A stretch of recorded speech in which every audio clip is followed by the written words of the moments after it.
tayo sa Hilot Center, bagong silang, phase 9, sa may tangke na tubig.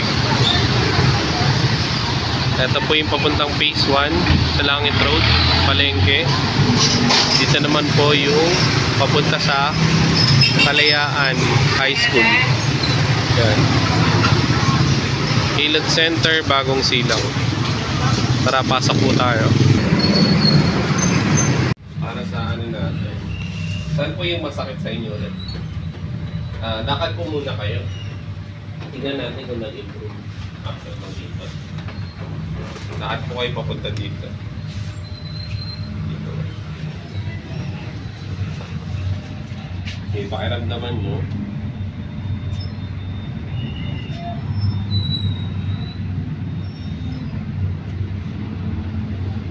Medyo nag-ano ka, tumayo ka. Medyo okay na. Pilot pa lang. O sige. Ngayon, upo kayo. Kanina dito. Okay na, nakadiretso na. naglalakad ka, nakayuko ka kanina. Oo, nakadiretso na siya.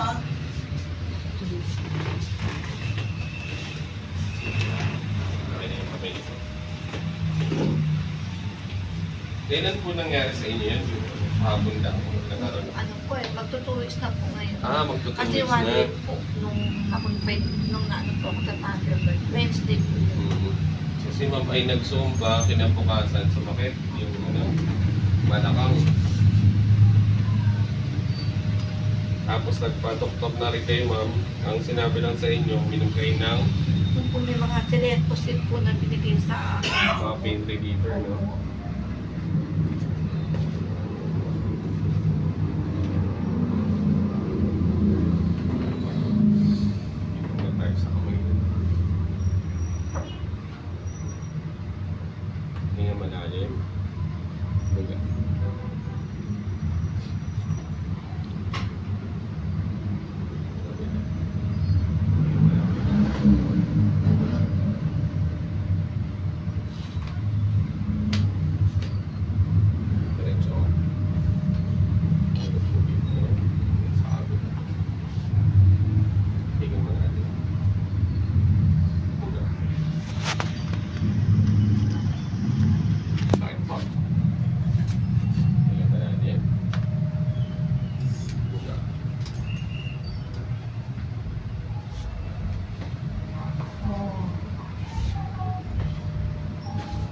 Tayo sa pasakit sa inyo, ma'am. Higa kayo dito.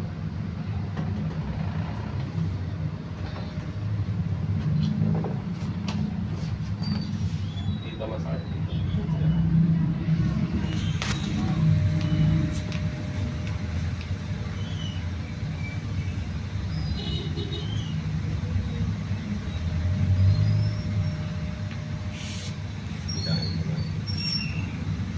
Then, ganito po kayo.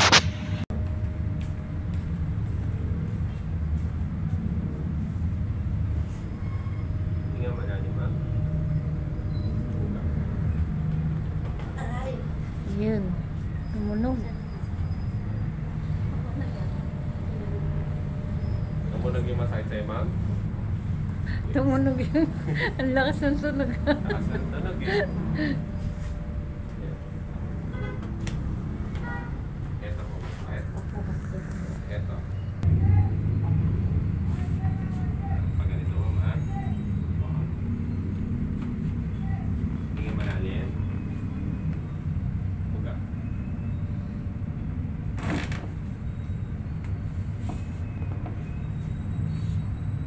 Yan.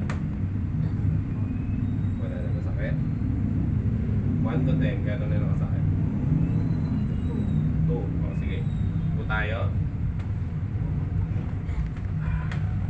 Hindi pa. Maglalakad kayo ngayon, ma'am. Dito naman, dito naman. Sige, lakad kayo doon.